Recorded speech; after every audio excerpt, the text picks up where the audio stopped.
School പരിശീലനത്തിൽ പങ്കെടുക്കുന്നവരെ സഹായിക്കുന്നതിനായുള്ള help video സീരീസിലെ 14ാമത് വീഡിയോയിലേക്ക് എല്ലാവർക്കും സ്വാഗതം.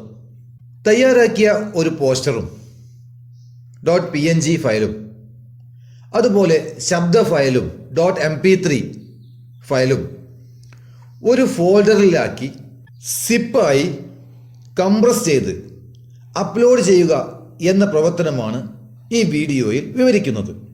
അതിനായി ഒരു ഫോൾഡറിൽ 2 ഫയലുകളാണ് വേണ്ടത്. ആ 2 ഫയലുകളും ഡെസ്ക്ടോപ്പിൽ കൊണ്ടുവന്ന് വയ്ക്കുക. ഇവിടെ ജിംബിൽ എക്സ്പോർട്ട് ചെയ്തെടുത്ത .png ഫയലാണിത്. മറ്റൊന്ന് mp3 ഫയലാണ് നൽകിയിരിക്കുന്നത്. ഈ 2 ഫയലുകളാണ്, ഇതുപോലുള്ള 2 ഫയലുകളാണ് നിങ്ങളോട് സിപ്പ് ചെയ്ത് കംപ്രസ് ചെയ്ത് അയക്കുന്നതിനായി പറഞ്ഞിട്ടുള്ളത്. അപ്പോൾ ചോദ്യത്തിൽ പറഞ്ഞ പ്രകാരമുള്ള 2 ഫയലുകൾ എടുക്കുക. ഉദാഹരണത്തിൽ ഇവിടെ തന്നിരിക്കുന്ന 2 ഫയലുകൾ ശ്രദ്ധിക്കുക. ഈ 2 ഫയലും ഡെസ്ക്ടോപ്പിൽ ക്രമീകരിക്കുക. അതിനുശേഷം ഒരു ഫോൾഡർ ക്രിയേറ്റ് ചെയ്ത്, ഫോൾഡർ ക്രിയേറ്റ് ചെയ്യുന്ന പ്രവർത്തനം നാം മുന്നേ പഠിച്ചതാണ്. എങ്ങനെയാണ് ഫോൾഡർ ക്രിയേറ്റ് ചെയ്യുക?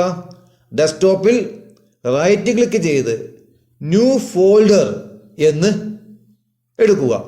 അതിൽ ഫോൾഡർ നെയിം നൽകുക.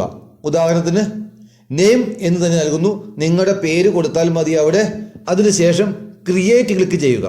അപ്പോൾ നെയിം എന്ന പേരിലുള്ള ഒരു ഫോൾഡർ നമുക്ക് ലഭിക്കുന്നു. നേരത്തെ തയ്യാറാക്കി വെച്ച 2 ഫയലുകളും ഈ ഫോൾഡറിലേക്ക്, നേരത്തെ തയ്യാറാക്കി വെച്ച ഈ 2 ഫയലുകളും ഫോൾഡറിനുള്ളിലാക്കുന്നു. അത് 2 രീതിയിലാവാം. ഒന്നെങ്കിൽ നമുക്ക് നേരിട്ട് ഇതിനെ ഡ്രാഗ് ചെയ്ത് ഇതിനുള്ളിലേക്ക് കൊണ്ടുപോയി വെച്ചാൽ മതി. കണ്ടോ? ഇങ്ങനെ നമുക്ക് എന്ത് ചെയ്യാം? ഈ ഫോൾഡറിനുള്ളിലേക്ക് ആക്കാം. അതായത് ഇനി തുറന്നു നോക്കൂ, നമുക്കൊന്ന് തുറന്നു നോക്കാം അല്ലേ? അതിനുള്ളിൽ നമ്മുടെ 2 ഫയലുകളുമുണ്ട്.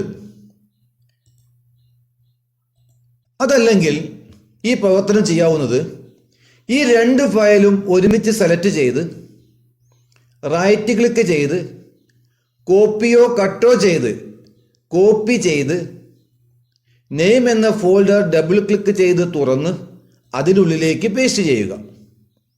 ഈ 2 രീതിയിലും ഫയലുകൾ ഫോൾഡറിലേക്ക് ഉൾപ്പെടുത്താവുന്നതാണ്. അതിനുശേഷം നെയിം എന്ന ഫയലിനെ കംപ്രസ് ചെയ്യേണ്ടതുണ്ട്. അതിനായി നെയിം എന്ന ഫോൾഡർ സെലക്ട് ചെയ്ത് റൈറ്റ് ക്ലിക്ക് ചെയ്ത് അതിൽ നിന്നും കംപ്രസ് തിരഞ്ഞെടുക്കുക. തുറന്നു വരുന്ന ജാലകത്തിൽ .zip എന്ന് സെലക്ട് ചെയ്ത് ക്രിയേറ്റ് ക്ലിക്ക് ചെയ്യുക. ഡെസ്ക്ടോപ്പിൽ അതേ പേരിൽ തന്നെ ഒരു സിപ്പ് ഫയൽ നമുക്ക് ലഭിക്കുന്നു. ഇനി മറ്റ് അസൈൻമെൻറ്റുകൾ ചെയ്ത പോലെ തന്നെ സബ്മിഷൻ ചെയ്യുന്ന സമയത്ത് name.zip എന്ന ഫയൽ കാണിച്ചു നൽകുക. തുടർന്ന് സബ്മിറ്റ് ചെയ്തതിന് ശേഷം സേവ് ചേഞ്ചസ് ക്ലിക്ക് ചെയ്തുകൊണ്ട് പ്രവർത്തനം പൂർത്തിയാക്കുക. ഇപ്രകാരമാണ് ഒരു ഫോൾഡർ സിപ്പ് ചെയ്ത് കംപ്രസ് ചെയ്ത് അപ്ലോഡ് ചെയ്യുന്നത്. ഈ വീഡിയോ ഇവിടെ അവസാനിപ്പിക്കുന്നു. ഇതുപോലെ ഉപകാരപ്രദമായ വീഡിയോകളുമായി വീണ്ടും കാണാം.